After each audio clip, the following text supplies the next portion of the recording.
The film opens with Shuri working tirelessly in her lab as Chala is dying from an unknown illness, and she is hoping to find a cure. When she finds a solution that may help, she is met by Ramonda, who somberly informs Shuri that her brother has passed on. The kingdom of Wakanda holds a funeral procession for their beloved king. Every citizen dresses in white, and a mural of Chala has been painted. Shuri and Ramonda bring Chala's casket out until a ship arrives to carry him up. Shuri takes one last moment to weep over her brother's casket while the kingdom does the Wakandan salute. 1 year later, Ramonda arrives at the United Nations. The U.S. Secretary of State chastises Wakanda for not living up to their promises of getting involved in worldly affairs. The French SOS also notes that they believe the Wakandan are keeping vibranium for building weapons of mass destruction. Ramonda hits back that they are still mourning Chala's loss and that they know what would happen if vibranium fell into the hands of outsiders. The night before, an outreach facility in Mali was infiltrated by mercenaries trying to acquire vibranium, but they were met by Dora Milaje warriors led by Okoye, all of whom proceeded to swiftly incapacitate them. The Dora Milaje then bring the captured mercs before the UN, where Okoye forces them to kneel. Before they leave, Ramonda warns that any repeated attempt such as this will be met with a fierce response.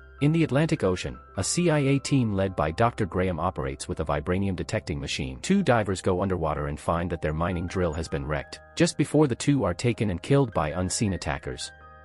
Moments later, a tribe of blue-skinned people, Talokans, emerge and proceed to attack the ship, killing the people on board. Dr. Graham and her colleague attempt to flee in a helicopter. But the Talokan leader Namor grabs the helicopter and hurls it into the ocean. Ramonda and Okoye return to Wakanda, where Ramonda finds Shuri continuing her work on new technology. While her mother suggests that she continue working on her synthetic heart-shaped herb to bring back the Black Panther, Shuri refuses as she believes the Black Panther to be a relic and only tried to recreate the herb to save Chala. Ramonda then brings Shuri by the water to try and burn their ceremonial garbs to end the mourning period and begin to celebrate Chala's life. Shuri expresses anger at the world for her brother's death. Moments later, they are met by Namor, who tells Ramonda and Shuri that he was not happy with Chala's decision to expose Wakanda to the rest of the world, because this left his kingdom open and vulnerable to attackers since Talokans also possess vibranium. Namor orders them to locate and bring to him the scientist that created the vibranium detecting machine, or he will attack Wakanda.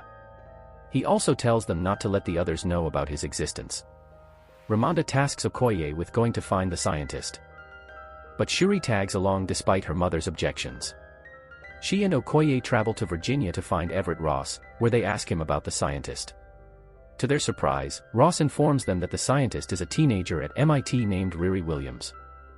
Shuri goes to Riri's dorm room and informs her that she needs to go with them while also learning that her vibranium detecting machine was merely a class project that the CIA acquired. Riri doesn't believe the urgency until Okoye pops out of her bathroom and makes Riri go with them. Riri leads Shuri and Okoye to her garage, where she works on her projects. Soon, FBI agents arrive at the garage, forcing the ladies to spring into action and flee. Riri gets her own iron armor suit that helps her fly, while Shuri and Okoye attempt to drive away. A drone goes after them. But Riri flies high enough to shoot it down before she runs out of oxygen. The drone then crashes over several cop cars, allowing Shuri and Okoye to keep going. Unfortunately, they are stopped when the Talokans corner them on a bridge and throw a water bomb at them, causing Shuri to lose consciousness. Riri also crashes upon the scene, and the Talokans attempt to capture her, but Okoye engages in battle with them, seemingly killing 3 soldiers before facing the General Atuma. He nearly kills her with her own spear until she shocks it out of his hands, and the other 3 Talokans rise unharmed. When Okoye attempts to continue fighting, she is knocked off the bridge. Shuri regains consciousness and tells the Talokans to take her with them. So they take her and Riri. Ross goes to the crime scene on the bridge the next day, where he is met by Contessa Valentina de Fontaine.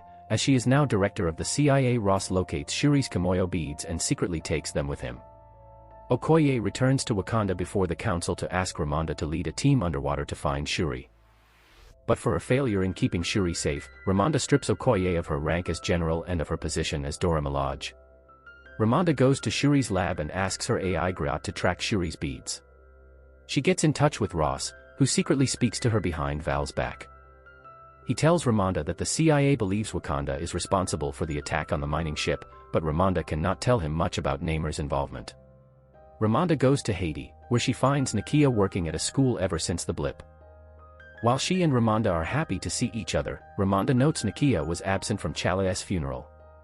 Nakia tells her that she couldn't bear to think of it as being the end of his life, even though Ramonda reminds her that for Wakandan, death is never the end. She asks Nakia for help in rescuing Shuri. Nakia goes to speak to a local village woman in the Yucatan Peninsula, as she has seen Namor and describes his legend as Kukulkan, or the feathered serpent god.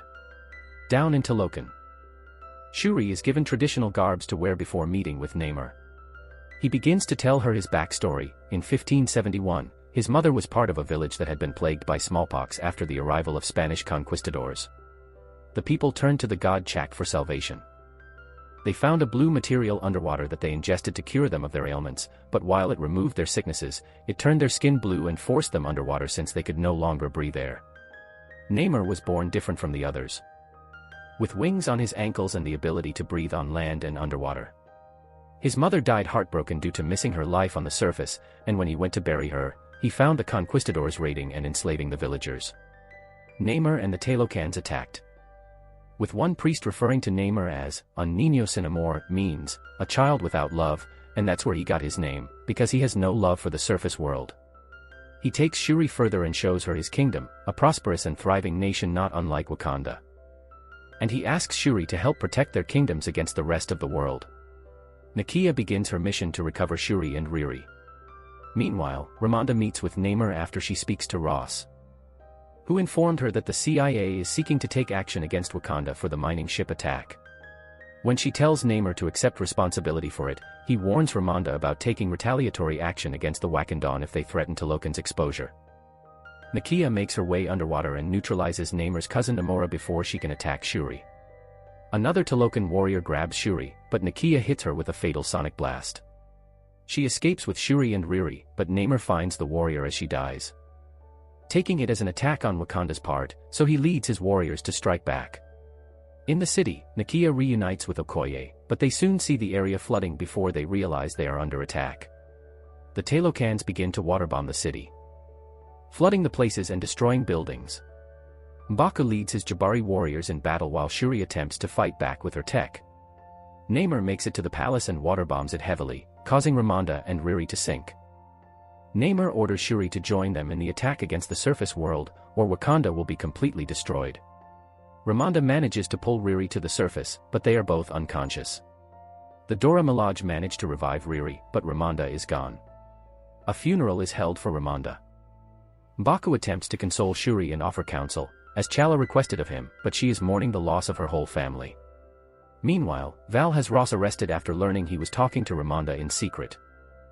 While the rest of Wakanda gears up for Namor's return, Shuri finishes work on her Midnight Angel suits for Okoye and another Dora Milaje warrior, Annika, while Riri works on her own iron suit. Shuri finds that the bracelet that Namor gave her contains a material that the Talokans used to live underwater, which she mixes with T'Challa's DNA to successfully create a synthetic heart-shaped herb. With Nakia and Okoye, Shuri ingests the herb and goes into the ancestral plane, hoping to see Ramonda to give her guidance. Instead, she is met by an unwanted presence, Killmonger. He explains that she sees him because she is being driven by her desire for revenge against Namor for her mother's death and her anger over her brother's death, stating that she is just like him. Killmonger also says T'Challa was too noble and would have also chosen to spare Namor like he did Zemo after his father was killed. When Shuri wakes up, she is unable to tell Nakia that she saw Killmonger and feels that her mother and brother abandoned her. However, she knows it is now up to her to lead the kingdom in battle, so she goes to find her own helmet. As the tribes are debating their next move, a ship flies overhead, and Shuri descends for the first time in her new Black Panther outfit. M'Baku proudly declares that the Black Panther lives. Shuri then gives everyone a speech about what they have to do next. Shuri and Riri come up with a plan for drawing Namor toward a dry area to weaken him so he may be defeated. The Wakandan board a ship to prepare for battle, and they send out a signal from another vibranium detecting machine to lure the Talokans to them. They engage in their showdown, with the Talokans attempting to board the ship while Dora Milaje and Jabari warriors fight back. Riri emerges in her new Ironheart armor suit while Okoye and Annika fly in with their Midnight Angel suits. Namor gets high enough for Riri to hit him with a blast, and Shuri catches him in her ship to begin evaporating the water on his skin. Riri is attacked by Namora while Okoye has a rematch with Atuma. Riri blasts Namora into the ocean while Okoye knocks Atuma off the ship. Namor attempts to break the ship with his spear, but Shuri fights him with her suit. Shuri tries to have the ship fly toward the desert. But Namor succeeds in breaking it down and destroying it, causing them to crash. Shuri and Namor continue their fight, with Namor still having enough strength to beat Shuri and impale her. Thinking on Killmonger's words, Shuri is able to free and heal herself before going back to fighting Namor. She uses the exhaust from her ship to fire enough heat toward Namor to severely weaken him.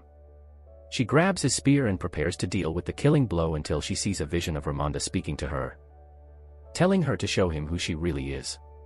Shuri orders Namor to yield so that neither of their people has to suffer from their pursuits for revenge, and Namor agrees. He yields and is taken back to the Talokans to call off their fight and return home. In the aftermath, Shuri sends Riri home back to Boston but tells her she has to leave her suit there for fear that the US will resume quarrels with Wakanda. She does present Riri with the car that belonged to her father, now fixed up. Back in Talokan, Namor speaks to Namora and tells her it was necessary to ally themselves with Wakanda since they have no other allies to protect them, and this will work in their own favor. Meanwhile, Okoye goes to break out Ross from captivity. Shuri travels to Haiti to meet with Nakia by a beach. As she says there is one thing she needs to do. She sits by a campfire and burns her ceremonial garbs as she sits down to reminisce about T'Challa and finally grieve for his death. During the credits, Nakia brings a boy, Toussaint, who is her and T'Challa's son. And therefore Shuri's nephew Nakia confirms that Ramonda met him before her death and that he has been living peacefully there. Toussaint tells Shuri that his Wakandan name is T'Challa. Shuri sits and smiles, knowing her brother's legacy lives on. The last thing we see is a dedication to Chadwick Boseman.